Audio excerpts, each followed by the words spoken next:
안녕하세요. 안녕하세요. 반갑습니다. 네, 오늘도 스위트홈 드라마에 대해서 녹음할 건데요. 소제목은 어둠 속에서도 작은 불씨 하나만 있다면 이렇게 달아봤어요. 게무라 얘기를 앞서 화의 끝부분에서 얘기를 했어요. 게무라가 되는 사람과 아닌 사람의 요인은 뭘까 해서 앞부분에서 얘기한 것들은 이미 괴물처럼 살고 있는 사람은 굳이 또 변신할 필요가 없다. 그런 얘기도 나눴고요. 그리고 게무라가 되었다는 게 과연 나쁜 것인가? 그리고 게무라가 되지 않도록 우리가 애를 써야 되는 건가? 근데 또 어떻게 생각하면 죽어도 괴물이 되기 싫은 사람은 차라리 악당으로 남겠다. 뭐 이럴 수도 있을 것 같은데 게무라가 된 사람, 게무라가 되고 있지만 근근히 버틴 사람들 아니면 현수처럼 정말 적극적으로 괴물화의 모습을 좀 의미 있는데 사용하는 사람, 거기서 또 문제가 되는 게 서로를 믿지 못하면 이 괴물화가 된 사람이 엄청 큰 힘으로 우리를 보호해줄 수도 있는데 그 사람을 믿지 못하면 하나의 그 보호 카드를 버리게 되잖아요. 사람이 서로를 참 믿기가 어렵다 생각도 했습니다. 그때 네가 나쁜 게 아니야 그 얘기를 하면서 이 두식 아저씨가 안아줬을 때 그 책 제목이 생각이 났는데 오래된 책이에요. 20년 정도 넘은 책인데 그 일본의 어떤 교사분이 쓴 책인데 조직폭력배의 어떤 가담에 있거나 방황하는 아이들을 찾아가서 빼내오는데 조직에 가서 설득을 해가지고 애를 떼내오는데 한 조직에서는 걔를 보내줄 테니까 선생님 손가락 2개 내놓으세요 그래가지고 손가락을 2개를 내놔서 손가락이 없대요 2개가. 근데 그 선생님 책의 제목이 너희가 나쁜 게 아니야였고 그때마다 그 애들을 이렇게 품어주면서 이 선생님이 항상 너희가 나쁜 게 아니야. 네가 나쁜 게 아니야. 그 말을 해주거든요. 근데 여기서 그 두식 아저씨가 그런 얘기를 해서 너무 깜짝 놀라면서 또 적의 사람을 일으키는 가능성이 있는 아이를 다시 살게 하는 힘이 아무 너에 대한 어떤 편견을 갖지 않고 너의 그 본심을 내가 이해한다는 그런 메시지잖아요. 그 장면이 생각이 났었어요. 어떻게 생각하십니까? 괴물화가 되지 않도록 노력해야 되는 건가? 괴물이 나쁘지 않은가? 그리고 괴물의 골든타임이 있잖아요. 죽일 수 있는.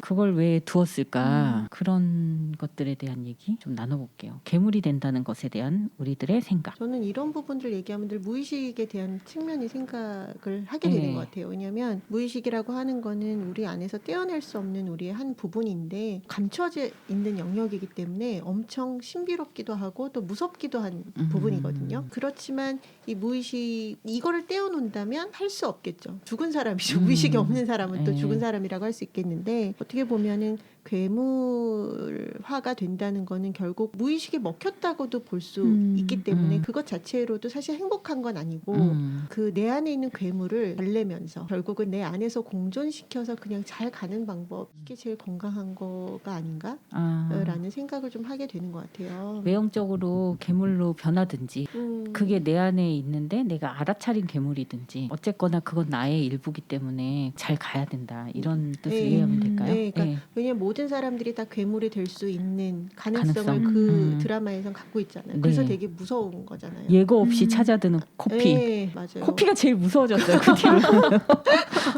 그렇지만 또 괴물의 모습은 아니지만 이미 괴물화가 된 사람도 무섭죠. 어떤 면에서 그러니까 괴물화가 됐다는 거는 오히려 배척하거나 이러기가 쉽지만 괴물이지만 사람인 척하는 사람이 사실은 알 수 없기 때문에 더 무섭기도 하고 개인적으로는 결국 모든 사람이 어쨌든 괴물이 될 수 있고 그건 그러나 뭐 잘라내야 될 이런 것보다는 잘게 다독여서 가야 되지 않을까 생각을 해봤어요. 네, 여러분들은 괴물화에 대해서 어떻게 생각하시는지. 괴물이 안 된 사람들? 괴물을 참았던 거 생각해봤는데 처음에는 2가지라고 생각했어요. 그냥 아예 진짜 삶에 만족을 해서 욕망이 없는 사람. 2번째는 현수처럼 삶을 이제 마감하려고 앞두고 녹는 삶을 포기한 그런 뭘 할 의지가 없는 그런 사람들이 괴물이 안 되는 게 아닌가라고 생각을 했었는데 생각을 해보니까 현수가 삶을 포기하려고 하고 뭐 의지가 없긴 했지만 그 욕망이 계속 그 웹툰에서 말을 걸어오는 장면들이 나오는데 처음에 아이들을 구하러 갈 때도 힘이 안 되니까 구하고 싶다라고 생각하니까 안에 욕망이 아이들을 구하고 싶은 게 네 욕망이냐고 이렇게 물어보고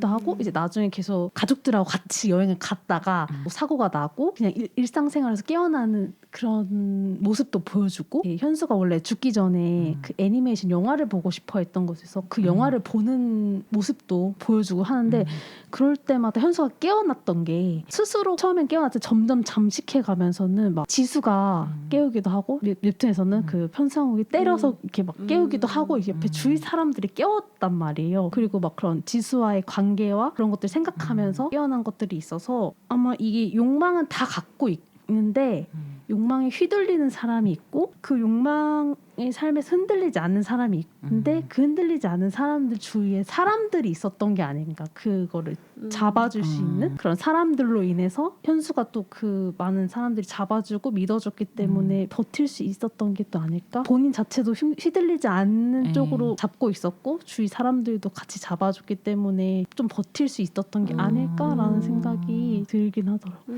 가장 필요했던 치유가 괴물이 돼서 일어났던 거라고도 볼 수 있겠네요. 누군가가 나를 지지해주고 믿어주고 기대해주는 어떤 그런 관계, 그게 집에서도 완전히 파괴가 됐는데 내가 오히려 괴물이 됐을 때 나를 걱정해주고 거기 단발머리 여자가 내 밥 더 먹으라고 가서 이 얘기도 해주고 막 사람들이 정의명이 왔을 때 넌 친구 보는 눈이 그렇게 없냐고 이거 일로와 그래서 이쪽으로 괴물인데 걔랑 놀지 말라고 너무 웃겼어요.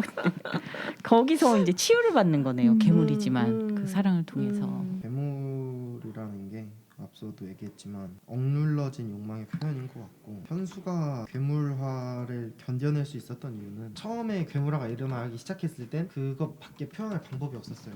혼자였고 완전히 고립되어 있었는데 한 명 한 명 사람들 만나가면서 그 욕망이 조금씩 충족이 되니까 괴물화가 더 진행이 되지 않았던 것 같고 마지막에 욕망에 몸을 맡겼던 거죠. 괴물이 됐던 거는 사람들을 지키고 싶다. 이 사람들을 지키고 싶다라는 욕망에 몸을 맡겼던 거고 내 힘으로는 할 수 없다.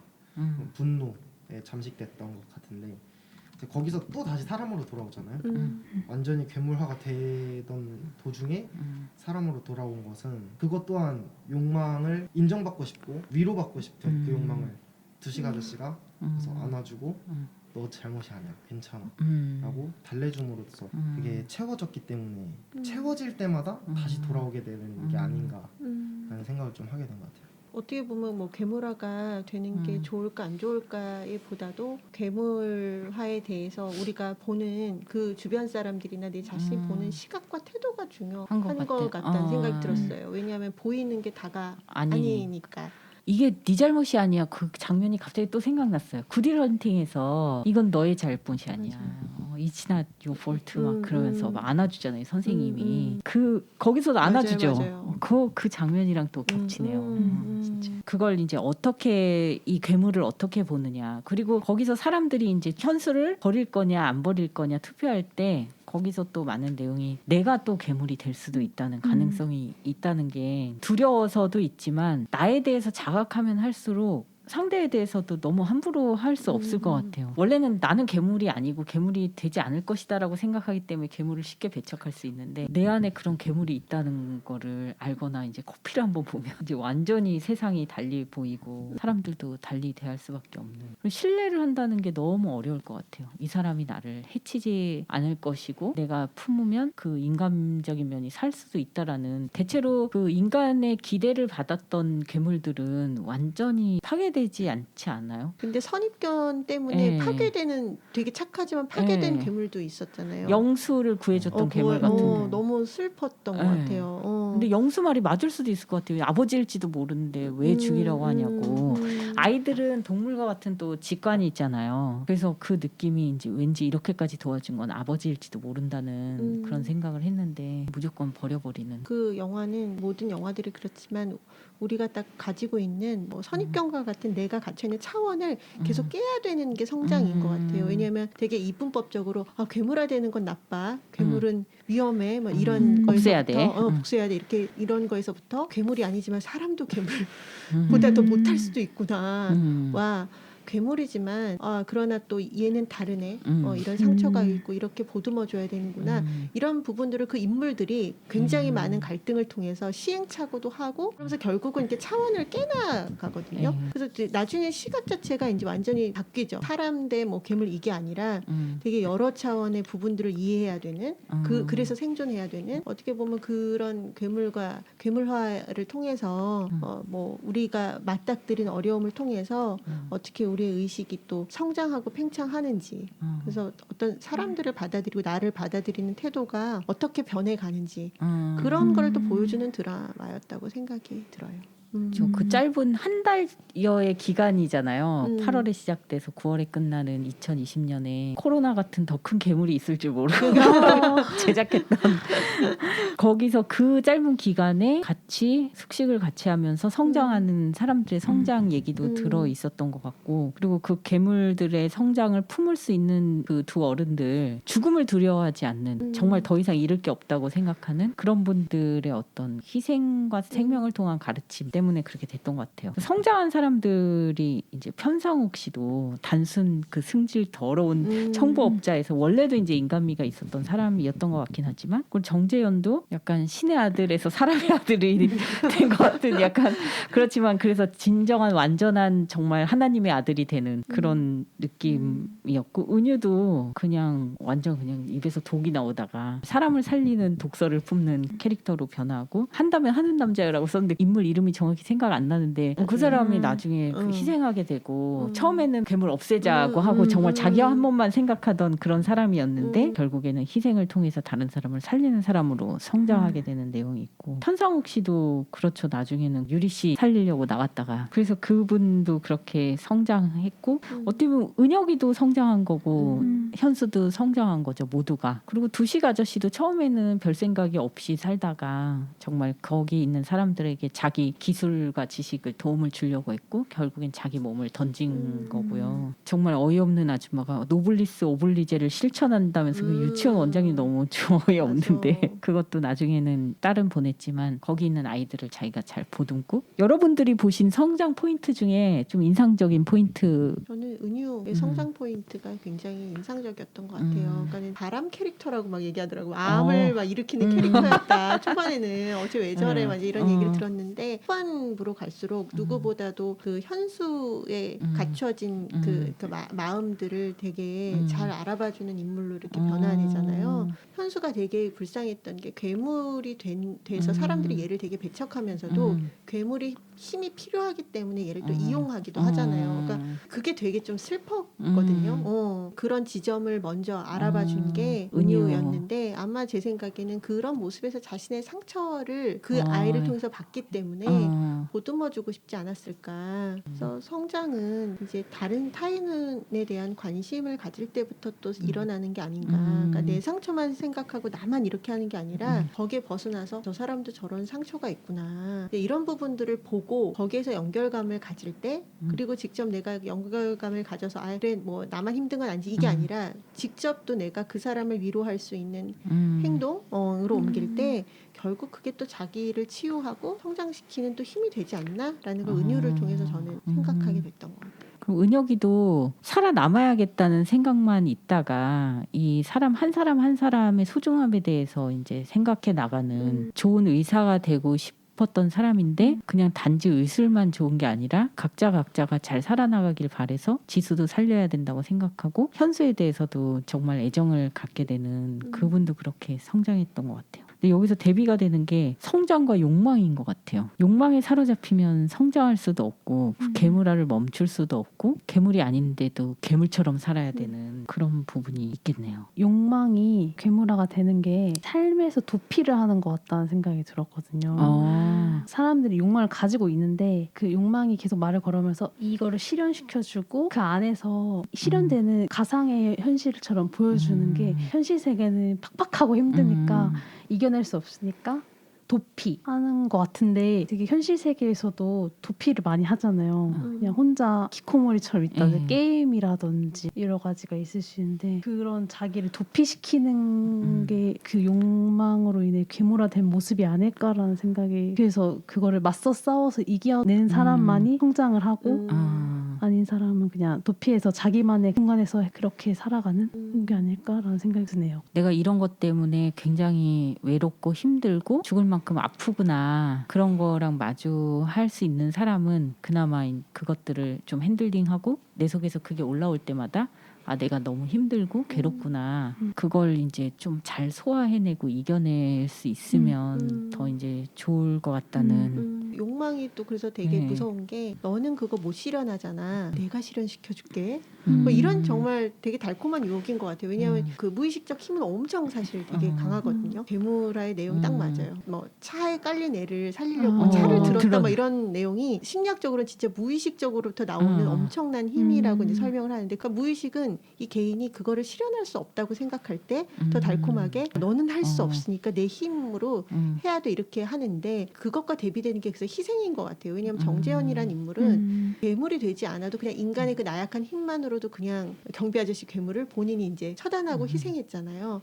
사실 어떻게 보면은 또 그런 희생 때문에 사람들이 그런 걸 보면서 또 성장하지 않았을까? 아, 괴물 같은 힘이 필요한 건 아니구나. 뭔가 누군가를 구한다는 게 인간 그 자체의 연약함으로도 엄청난 힘을 발휘할 수 있는 거죠. 그런 지점도 생각이 나는 것 같아요. 내가 완전히 나의 그 욕망에 사로잡히지 않고 좀 더 성장하려면은 어떻게 해봐야 될지 각자의 어떤 포인트로 얘기를 하면서 마칠까요? 욕망이 되지 않게 하는 것 저는 관계일 것 같아요. 이렇게 엄마가 괴물이 되는 모습을 딸에게 보여서는 안 돼. 라고 했을 때 결국에 나를 기대해주는 나를 사랑해주는 가족들을 통해서 내 욕망에 사로잡혀서 내가 변하려고 하는 그 지점들에서 내가 힘을 내서 나로서 이렇게 돌아올 수 있지 않을까? 그런 생각을 해보네요. 저도 좀 관계가 좀 중요한 핵심 포인트이지 않을까 싶은데 사람이라는 게 욕심이 끝이 없잖아요. 계속 뭐 하나가 충족이 되면 다른 걸 바라게 되고 또 다른 걸 바라게 되고 그 가운데서 흔들리지 않을 수 있는 중심을 잡아줄 수 있을 만한 건강한 관계가 좀 필요하지 않을까라는 생각이 드는데 작중에서도 보면 현수가 흔들릴 때 두식 아저씨가 와서 잡아주셨고 그 건강한 관계를 만들기 위해서 처음에는 이용해 먹는 관계였지만 나중에는 정희명에게 흔들리지 말고 우리에게로 와라. 걔는 아니다. 건강한 관계로 돌아와라. 그런 것들이 좀 이제 작용을 하지 않을까. 작중에서 표현된 내용은 아니지만 현수가 후반부에 보면은 정희명과 떠나려고 하잖아요. 그게 결국에는 현수가 이 사람들을 지키기 위해서 이 정희명이라는 정말 위험한 괴물을 자기가 떠안고 떠나겠다라고 마음먹은 걸로 저는 느껴졌는데 그렇게 마음먹을 수 있게 해주는 게 결국에는 이 사람들과의 지내온 시간과 관계 속에서 좀 많은 영향을 받아서라고 생각을 들어가지고 흔들릴 때마다 잡아줄 수 있는 건강한 관계가 제일 필요하지 않을까 저는 생각이 듭니다. 친구랑 그 얼마 전에 만나서 얘기를 하면서 선을 넘는 것들에 대해서 얘기를 했어요. 선을 넘어서 무슨 문제가 다 생긴다 이러면서 이 욕망도 어쨌든 어느 정도 선을 넘어섰을 때 문제가 되는 거니까 그런 얘기를 하면서 네가 선을 넘으면 서로 말해주자 욕해주자 그러면서 만약 네가 정말 선을 많이 넘는다면 너네 부모님께 내가 직접 전화를 하겠다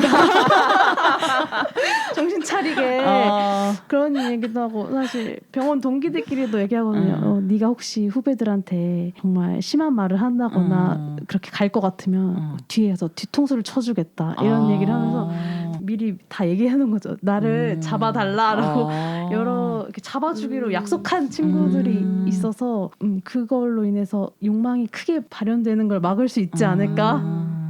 여러분들이 생각하시는 그런 정말 자기의 어떤 성장했을 때의 모습 그런 것도 갖고 계셨으면 좋겠고 그런 모습에 다다르기 위한 어떤 포인트 내가 뭘 하면 성장을 할 수 있을까 혹은 이렇게 괴물화를 막기 위한 보험 너무 좋은 아이디어들이라는 생각이 듭니다. 여러분들의 모습을 잘 간직하는 게 중요한 것 같아요. 아까 나무님도 여러 번 얘기하셨는데 우리 안에 괴물을 완전히 없앨 수는 없는 것 같아요. 이제 사로잡히지 않아야 되고 그 괴물과 결국에는 같이 갈 수밖에 없는데 얘를 잘 드러나면 잘 집어넣었다가 나오면 잘 마주해서 도로 잘 넣고 이런 거를 잘 하려면 인정을 잘 해야 될 것 같다는 생각이 듭니다. 네. 그럼 제일 끝에 제가 부탁드렸던 게 있는데 나의 욕망에게 쓰는 편지 혹은 나의 욕망이 나에게 쓰는 편지 짧게 부탁드렸습니다.